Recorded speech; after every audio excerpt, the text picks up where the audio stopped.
네, JTBC 뉴스룸 시작하겠습니다. 오늘은 먼저 중국과 일본 그리고 미국과 서로 다른 이슈로 어렵게 얽힌 외교 현안을 집중해서 전해드립니다.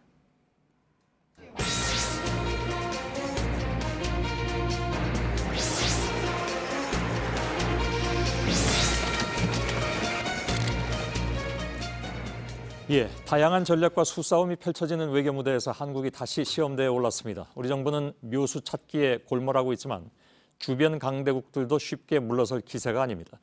첫 번째로 다룰 이슈는 중국과의 문제입니다. 중국은 오염물질을 40%나 줄였으니 남 탓하지 말라. 이게 어제 중국 측의 발언입니다. 오늘 한중환경협력회의에 참석해서는 서울의 공기 냄새가 좋다 하면서 신경전을 벌이기도 했습니다. 이렇게 자신만만한 중국은 정작 우리에게 주기로 한 미세먼지 자료는 차일피일 미루고 있는 것으로 확인됐습니다. 미세먼지는 줄였다고 해놓고 근거를 내놓지 않고 있는 것입니다. 윤영탁 기자입니다. 지난해 6월 중국에서 열린 한중일 환경장관회의, 동북아시아 미세먼지 논란을 과학적으로 밝혀줄 미세먼지 보고서가 공개될 예정이었습니다. 세 나라의 첫 공동 연구로 기대를 모았지만 결국 무산됐습니다. 중국이 반대했기 때문입니다. 당시 우리나라가 준비한 보고서에는 국내 미세먼지의 절반 정도가 중국에서 온 걸로 돼 있었습니다. 중국 측은 왜곡이 심하다며 반발했습니다. 자국 미세먼지 배출량이 2010년 이전 너무 오래된 자료였다는 겁니다. 그러면서 연말까지 최신 자료를 한국에도 넘기겠다는 약속을 했습니다. 그러나 한 달 가까이 지난 지금도 주겠다던 중국 측 자료는 오지 않은 것으로 취재 결과 확인됐습니다. 데이터 취합이 오래 걸린다며 차일피일 미루고 있는 겁니다. 언제까지 주겠다는 기한조차 없습니다. 환경부 관계자는 중국 실무진에선 자료를 넘겼다는데 우리 쪽으로 넘어오진 않고 있다고 밝히기도 했습니다. 중국 측이 의도적으로 자료 제출을 미루고 있다는 해석이 가능합니다. 그런데 이런 상황에서 도발에 가까운 발언이 나왔습니다. 생태환경부 대기국 국장이 중국의 공기질은 40% 이상 개선된 반면 한국은 그대로이거나 조금 나빠졌다고 밝힌 겁니다. 자료를 쥐고 있는 중국이 이번 회의에서 우리나라에 대한 압박 수위를 높일 수 있다는 관측입니다. 첫 단추부터 삐걱거리면서 올해 11월로 미뤄진 한중일 삼국의 미세먼지 보고서 발표에도 영향을 미칠 수 있다는 전망입니다. JTBC 윤영탁입니다. 바로 팩트체크로 들어가겠습니다. 중국이 대기질을 40% 개선했다는 주장, 바로 팩트체크하죠. 오대영 기자가 지금 나와 있습니다. 일단 수치는 맞습니까? 수치는 틀리지가 않습니다. 중국의 초미세먼지, 특히 베이징의 초미세먼지는 최근 5년간 42%가 줄었습니다. 2013년에 세제곱미터당 89 마이크로그램에서 지난해 51 마이크로그램으로 떨어졌습니다. 최근 1년 사이로 봐도 12% 감소했습니다. 그러니까 총량이 줄어든 건 뭐 맞는 것 같습니다. 그런데 우리에겐 어떻게 보면 그나마 다행이라고 할 수는 있겠으나, 근데 효과를 우리가 과연 보고 있는 것이냐? 그러니까 여기는 의문을 가지시는 분들이 굉장히 많이 있습니다. 네, 그렇게 보기는 이릅니다. 연평균 51 마이크로그램은 세계 기준치의 5배를 넘습니다. 특히 월별로 나눠서 보면 다른 양상이 나타납니다. 지난해 12달 중 5달은 오히려 전년에 비해서 초미세먼지가 늘었습니다. 3월에 40, 4월에 20, 5월에 8, 6월에 14, 그리고 11월에 60%씩 증가했습니다. 게다가 중국은 요즘 미중 간의 무역 전쟁 이후에 규제를 좀 푼 측면이 있잖아요. 미세먼지 대책에 대해서. 그래서 더 이제 좀 심해졌다라는 얘기가 저희들이 이제 보도를 해드렸습니다. 근데 미세먼지가 1년 365일 영향을 주는 건 아니니까 평균의 함정을 의심해 볼 수밖에 없을 것 같습니다. 베이징 외에 다른 지역은 어떻습니까, 그러면? 베이징이 감소세인 것은 맞지만 다른 지역의 대기 오염은 심각했습니다. 중국 내 338개 지역 가운데 64%가 자체 목표치인 35 마이크로그램을 지키지 못하고 초과했습니다. 이런 구체적인 사실들을 중국은 말하지 않고 있습니다. 그러니까 보여주고 싶은 수치만 부각했다. 그래서 40% 좋아졌다는 주장을 고지것대로 받아들이긴 어렵다. 이렇게 정리하면 될 것 같습니다. 문제는 이제 구체적인 자료를 내놓지 않고 있는 거잖아요. 네, 국내 한 연구 결과를 보겠습니다. 외부 지역 기여도가 40에서 60%까지 나타납니다. 그리고 다른 연구 결과에서도 적게는 17에서 많게는 70%까지 나타납니다. 미세먼지는 발생량뿐 아니라 시기에 따라 또 기후 변화에 따라서 얼마나 바람을 타고 넘어오는지를 봐야 합니다. 중국은 협상이 다가오자 구체적인 근거도 없이 40%라는 숫자만으로 호도를 하고 있습니다.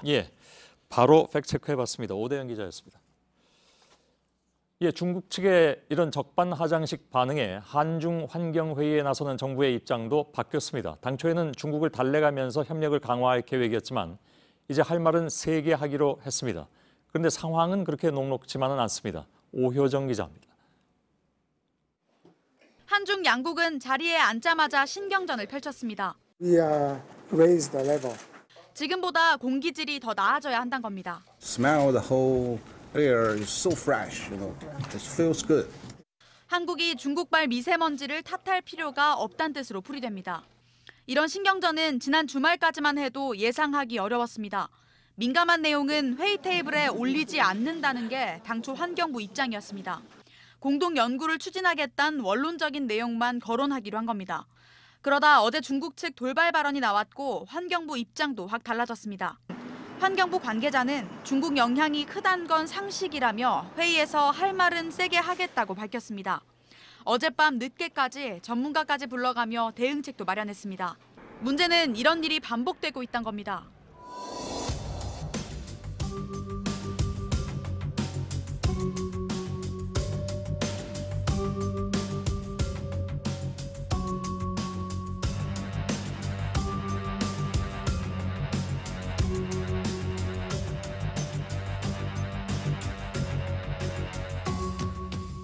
일관되게 우리 탓을 하지 말란 중국을 매번 다그치기가 어려운 게 현실입니다. 중국이 회의장을 박차고 나가버리면 어떤 논의도 진행할 수 없기 때문입니다. 환경부는 이번 회의에서 공동 연구보고서 진행 상황을 점검하고 자료 요구도 할 방침이지만 어려움이 예상됩니다. 한편 문재인 대통령은 오늘 미세먼지 문제로 국민들의 답답한 마음을 해결하지 못해 송구스럽다며 대책을 주문했습니다. JTBC 오효정입니다. 어제 일본 방위성이 레이더로 자신들의 초계기를 조준한 근거라면서 신호음을 공개했죠. 저희들도 보도해드렸습니다. 우리 국방부는 바로 반박했습니다. 일본이 공개한 것은 가공된 소리이며 실체가 없는 기계음이라는 것입니다. 이 내용을 먼저 김태영 기자가 전해드리고 이어서 이 소리가 왜 증거가 될 수 없는지 유선희 기자가 출연해서 설명을 해드리겠습니다. 우리 정부의 입장은 명확합니다. 일본 측이 공개한 전자파 접촉음은 객관적인 증거가 될 수 없다는 겁니다. 군 관계자는 일본 측이 변형을 해서 일부만 공개한 건 명확하다고 밝혔습니다. 언제 어디에서 발생한지 알 수 없는 가공된 음이란 설명입니다. 정확한 분석을 위해선 주변의 모든 음이 포함된 원음이 필요하다는 점도 강조했습니다. 위협 비행이 아니라며 증거로 제시한 사진 3장에 대해서도 반박했습니다. 과거에도 500m 거리에서 비행했지만 우리 측이 문제 제기를 한 적 없다는 게 일본 측 주장입니다. 이에 군 관계자는 구체적인 자료를 분석한 결과 일본 측이 공개한 사진은 1에서 2km 떨어진 데서 촬영했다며 일본 측 수치를 믿을 수 없다고 설명했습니다. 국방부는 당시 상황과 동일한 조건에서 2차례 실험을 했고 각종 자료들을 분석해 관계토함이 일본 초계기를 향해 추적 레이더를 겨냥해 쏘지 않았다는 결론을 내렸다고 밝혔습니다. 그러면서 일본 측이 레이더 주파수의 정확한 정보를 제시하고 양국 전문가들이 공동으로 검증하자고 재차 촉구했습니다. 실무협의 중단을 일방적으로 통보한 데 대해선 강한 유감을 표했습니다. JTBC 김태영입니다. 자, 그럼 일본이 공개한 레이더 신호음이 증거가 될 수 없는 이유를 유선희 기자와 함께 이야기해 보겠습니다. 유선희 기자는 지난번에 말씀드린 바가 있습니다만 공군 파일럿 출신이기도 합니다. 전문가하고 같이 신호음의 파장을 분석해 봤다면서요? 예, 먼저 좀 오해가 있을 것 같아서 이제 파일럿이라기보다는 이제 공군에서 이제 기초적인 비행 훈련을 수료할 때 받은 그런 것입니다. 21세기 군사연구소 유성엽 전문위원과 함께 파장을 시각화해서 분석을 해봤습니다. 신호음과 함께 파장을 좀 보겠습니다. 지금 들리는 이 소리인데 총 길이는 약 18초 정도가 됩니다. 잠깐만 좀 들어보죠. 네. 끊임없이 이어져서 삐 하고 소리가 납니다. 네. 일본이 지난달에 공개한 영상 6분 4초부터 약 10초간, 또 8분 49초부터 약 8초간 신호음이 들리는데 이 두 개를 이어 붙인 것으로 보입니다. 자, 이건 뭐 그쪽 교신 소리인 것 같긴 한데 일단 알겠습니다. 이 신호음을 그럼 어떻게 봐야 될까요? 이 파장을 좀 확대해서 보도록 하겠습니다. 0.001초 단위로 확대를 해서 봤는데 0.01초 단위로 어느 정도 아주 유사한 패턴이 드러나기는 합니다. 잠깐씩 줄어드는 파장이 보이는데 그러나 그 중간중간의 패턴은 상당히 불규칙한 모습을 확인할 수가 있습니다.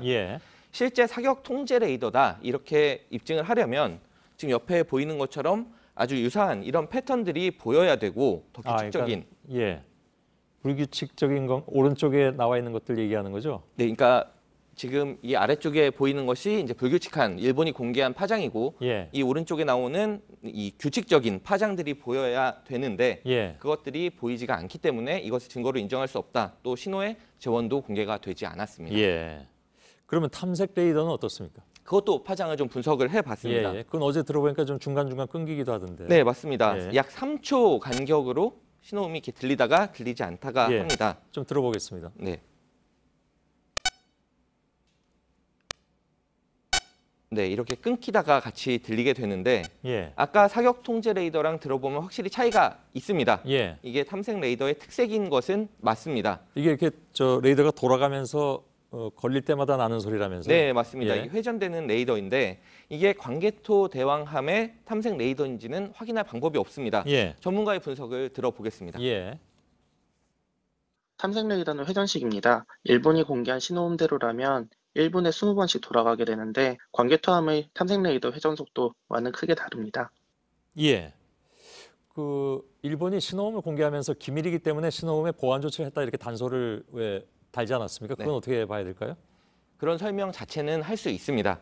보안 조치 때문에 음성으로 변조를 하면서 신호가 좀 뭉개졌다. 그렇게 설명을 한다면 그건 인정할 수 있지만 예. 대신 뭉갰기 때문에 그 신호는 증거로 인정할 수는 없는 겁니다. 아, 그렇군요. 네, 국방부도 이 신호음이 가짜다, 아니다 이렇게 얘기하기보다는 가공한 신호음은 증거가 될 수 없으니까 원음을 공개해라 이렇게 요구를 하고 있습니다. 예.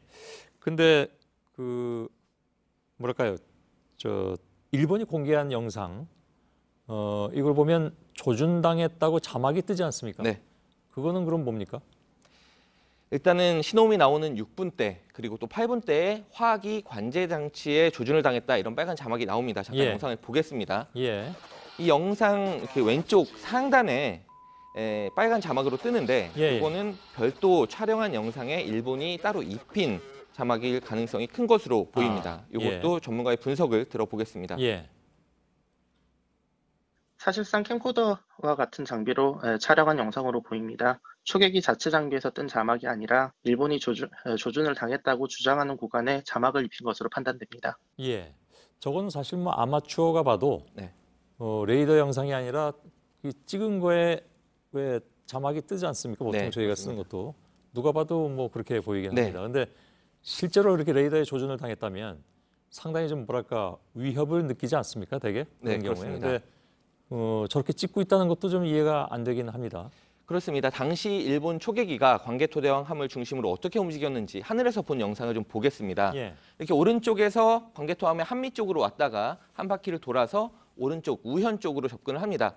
저 자리가 이제 고도 약 150m, 거리 약 500m 정도 되는데 예. 저공 위협 비행을 당했다. 우리가 이제 이렇게 하면서 사과를 요구하고 있는 그 부분입니다. 예. 그리고 밑으로 돌아서 또 한 바퀴를 돌아서 나갑니다. 예. 말씀하신 대로 조준을 당했다면 바로 회피하는 것이 상식인데 그런 움직임이 보이지가 않습니다. 화면이 좀 작게 돼 있기 때문에 시청자 여러분께서 어떻게 보실지 모르겠는데 화면을 좀 크게 좀 하시면 정 가운데에 배 모양이 있지 않습니까? 네. 그게 광개토 대왕함이라고 되어 있고요.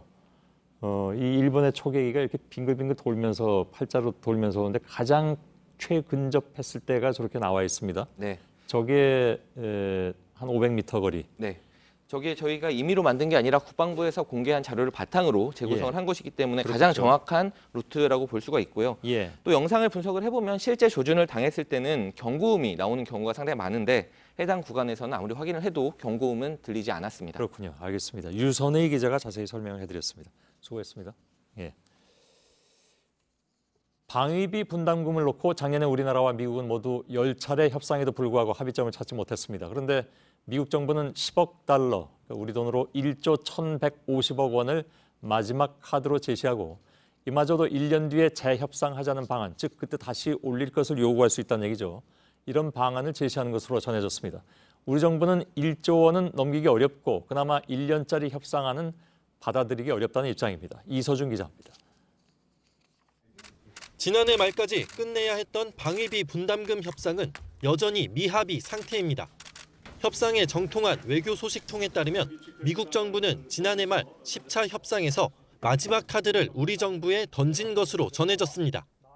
총액은 10억 달러로 하고 1년 뒤 재협상하자는 내용입니다. 지난해 우리가 분담한 방위비 분담금 총액이 9,602억 원이니 16.1% 오른 액수입니다. 미국 측은 처음에 2배 수준인 16억 달러, 우리 돈 1조 8천억 원을 부담하라고 요구했지만 우리 측은 1조 원을 넘기면 국회와 국민 설득에 어렵다는 입장을 고수했다고 합니다. 2005년 6천억 원대였던 분담금은 통상 5년 단위로 16에서 18% 선에서 인상돼 왔습니다. 우리 정부는 미국이 제시하는 10억 달러도 3년에서 5년 정도에 걸쳐 인상하는 금액이라면 협상의 여지가 있는 것으로 판단하고 있습니다. 하지만 1년 뒤 재협상 카드는 올해 또다시 대폭 인상을 요구할 수 있어 받아들일 수 없다는 입장입니다. JTBC 이서준입니다.